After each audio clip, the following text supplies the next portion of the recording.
नमस्कार विद्यार्थियों, स्वागत है आप सभी का ओशन एजुकेशन ग्रुप में। 22 दिसंबर 2024 को होने वाली RSCIT एग्जाम के लिए अत्यंत महत्वपूर्ण क्लास है। आज की जो क्लास है वो सुपर टॉप 40 इंपॉर्टेंट क्वेश्चन की है। क्लास आपको एंड तक देखना है। जो विद्यार्थी चैनल पर नए हैं, चैनल को सब्सक्राइब जरूर करें, चैनल को लाइक करें, शेयर करें, ताकि 22 दिसंबर की एग्जाम में बैठने वाले हर विद्यार्थी अच्छे से अच्छे नंबरों से पास हो सके। चलो हम स्टार्ट करते हैं हमारी आज की क्लास।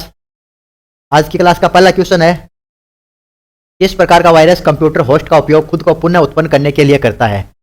एक ऐसा वायरस है जो कंप्यूटर को होस्ट करने के लिए खुद को पुनः उत्पन्न करने के लिए करता है, यानी कि वायरस का एक रूप बनाने के लिए करता है। तो वो कौन सा वायरस है? वर्म, है ना। वर्म एक वायरस का प्रकार है जो खुद को पुनः उत्पन्न करने के लिए करता है।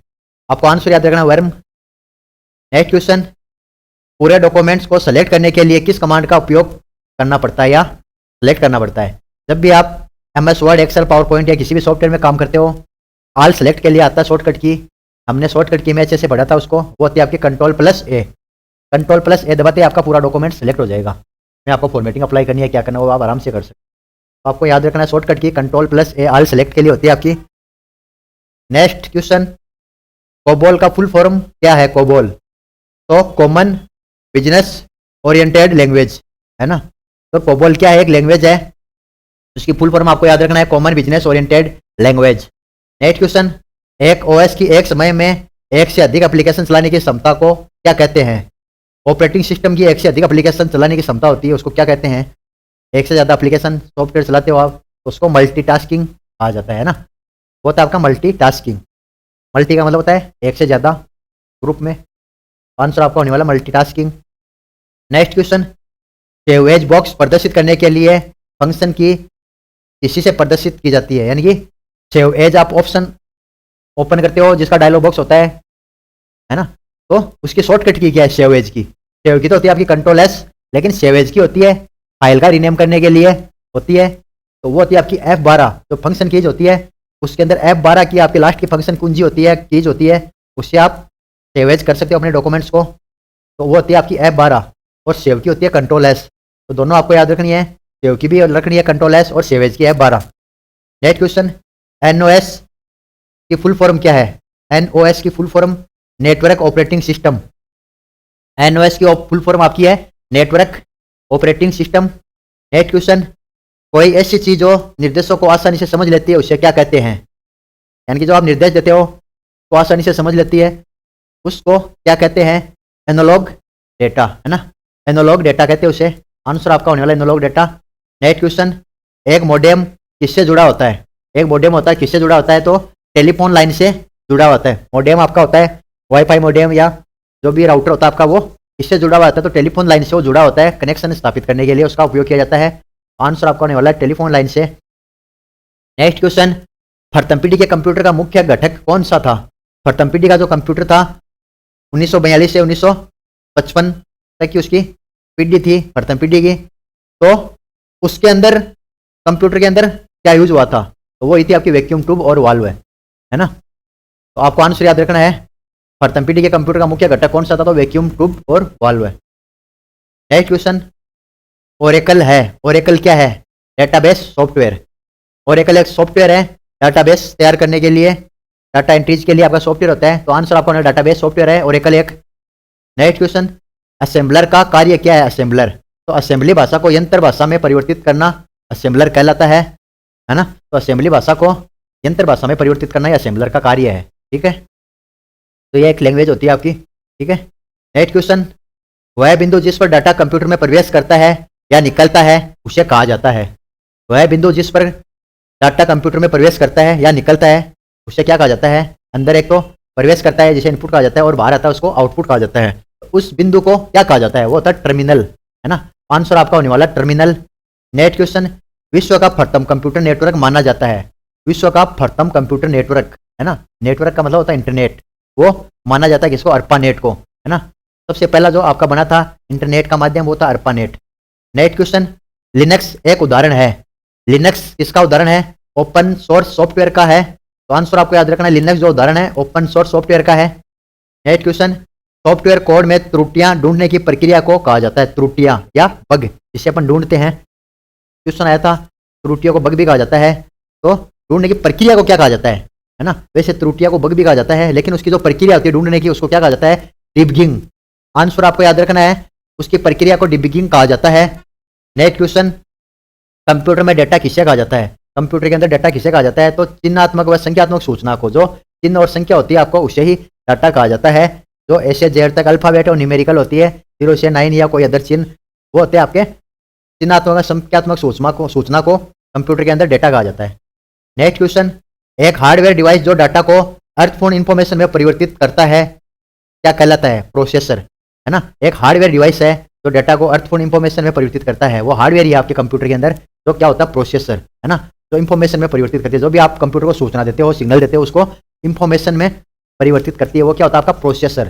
प्रोसेसर या आईसी चिप होती है आपकी, उसे प्रोसेसर बोला जाता है। आंसर आपको याद रखना है इसका प्रोसेसर। नेक्स्ट क्वेश्चन आपका, टेली प्रोसेसिंग तथा टाइम शेयरिंग का प्रयोग किस पीढ़ी के कंप्यूटर में हुआ था। टेली प्रोसेसिंग तथा टाइम शेयरिंग का प्रयोग किस पीढ़ी के कंप्यूटर में हुआ, तो वो हुआ था आपकी तीसरी पीढ़ी के अंदर, है ना। तो आपको याद रखना है टेली प्रोसेसिंग और टाइम शेयरिंग का प्रयोग किस पीढ़ी के कंप्यूटर में हुआ था, तीसरी पीढ़ी के कंप्यूटर में हुआ था उसका यूज, ठीक है। नेक्स्ट क्वेश्चन आपका, जब एक पंक्ति टेक्स्ट से भर जाती है तब स्वचालित रूप से अगली पंक्ति पर जाने को क्या कहा जाता है।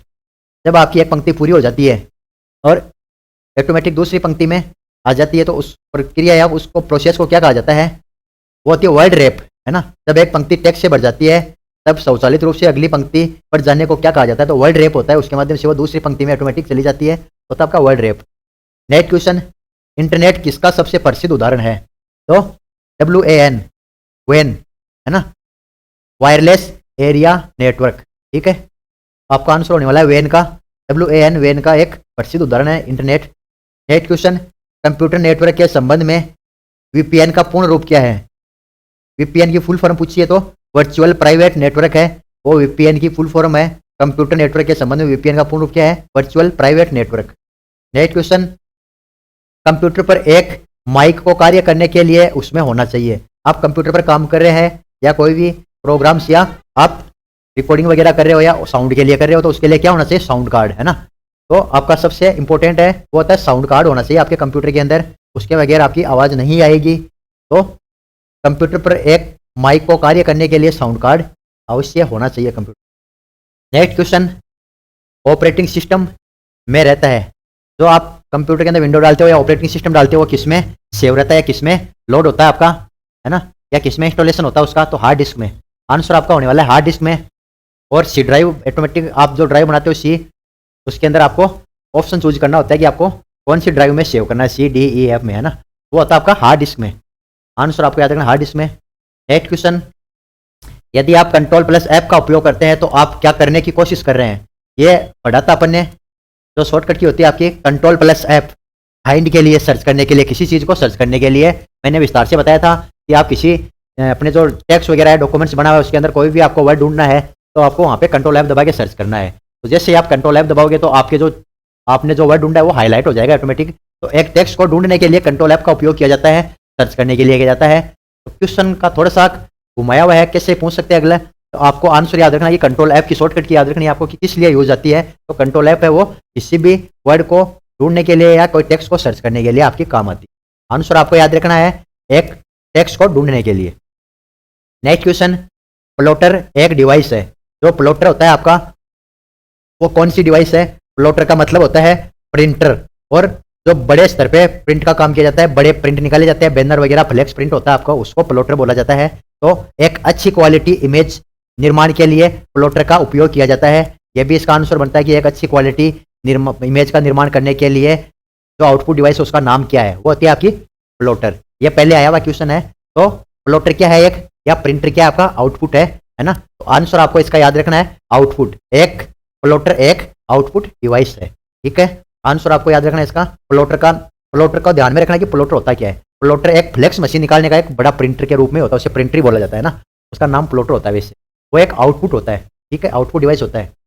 नेक्स्ट क्वेश्चन आपका, इंकजेट और लेजर प्रिंटर किस प्रिंटर्स के उदाहरण है ना। तो इंकजेट जो स्याही वाला होता है, लिक्विड जिसके अंदर डली जाती है, और लेजर प्रिंटर है, ये प्रिंटर के उदाहरण है। कौन से प्रिंटर की कैटेगरी में आते हैं ये आपके? तो ये आते हैं आपके नॉन इम्पैक्ट प्रिंटर की कैटेगरी में आते हैं, को बोला जाता है नॉन इम्पैक्ट प्रिंटर। और एक दूसरा तरीका होता है या दूसरा प्रकार होता है वो इम्पैक्ट प्रिंटर्स का होता है ना। तो ये जो पूछा है इंकजेट और लेजर प्रिंटर्स का उदाहरण पूछा है, तो नॉन इम्पैक्ट प्रिंटर की कैटेगरी में आते हैं आपके। नेक्स्ट क्वेश्चन, वेबसाइट्स को देखने के लिए प्रयोग किए जाने वाला प्रोग्राम कहलाता है। आप वेबसाइट, किसी भी वेबसाइट के लिए सर्च करते हो तो किस में सर्च करते हो? वो तो आपका ब्राउजर। वेबसाइट को देखने के लिए प्रयोग किए जाने वाले प्रोग्राम ब्राउजर कहलाता है। आपको ब्राउजर है, उसके अंदर आपको ब्राउज करना होता है या सर्च करना होता है, जिसके अंदर आप किसी भी वेबसाइट को देखते हो या उसको सर्च करते हो प्रोग्राम को, वो होता है आपका ब्राउजर। नेक्स्ट क्वेश्चन आपका, इंटरनेट से जुड़े प्रत्येक कंप्यूटर में होना जरूरी है। इंटरनेट से जुड़े प्रत्येक कंप्यूटर में क्या होना जरूरी है? विशिष्ट आईपी एड्रेस, है ना। तो इंटरनेट से आपका कंप्यूटर जुड़ा हुआ है तो उसका एक आईपी एड्रेस होना जरूरी है, क्योंकि कई बार क्या होता है कि आपके कंप्यूटर को कोई दूसरा यूज में ले रहा है और उसने कुछ उसके अंदर क्या क्या सर्च करा, वो आईपी एड्रेस के तहत आप देख सकते हो, उसको आईपी एड्रेस होता है, यानी कि वहां पे पहुंचने के लिए एक पता एड्रेस होता है कि आपने क्या क्या सर्च करा। तो आपके मोबाइल के अंदर भी एक आईपी एड्रेस होता है हर एक कंप्यूटर का, जहाँ पे नेट जुड़ा हुआ होता है। सब मोबाइल देख लो या कोई भी लैपटॉप देख लो, कंप्यूटर देख लो, उसका एक आईपी एड्रेस है, ठीक है। तो अपन वहाँ पे आसानी से पहुंच सकते हैं उस एड्रेस। नेक्स्ट क्वेश्चन आपका, एक कंप्यूटर में गणना के कार्य के लिए जिम्मेदार है। कंप्यूटर में गणना करने के लिए कौन जिम्मेदार है? तो सीपीयू। सीपीयू के तहत गणना होती है कंप्यूटर के अंदर, जिसके अंदर रजिस्टर्स मेमोरी होती है ना। तो वो होता है आपका सीपीयू। आंसर आपका होने वाला है, एक कंप्यूटर में गणना के कार्य के लिए सीपीयू जिम्मेदार होता है। नेक्स्ट क्वेश्चन आपका, वह उपकरण जो हैंड हेल्ड ऑपरेटिंग प्रणाली को इस्तेमाल करता है, हैंड हेल्ड यानी हाथ से चलाने की ऑपरेटिंग सिस्टम को प्रणाली का इस्तेमाल करता है, वो क्या था? पीडीए। आंसर आपका होने वाला है PDA. Next question, soft copy एक आउटपुट है, तो हार्ड कॉपी क्या है? कल के क्लास में अपन ने पढ़ा था इसके बारे में, सॉफ्ट कॉपी कौन सी होती है और हार्ड कॉपी कौन सी होती है।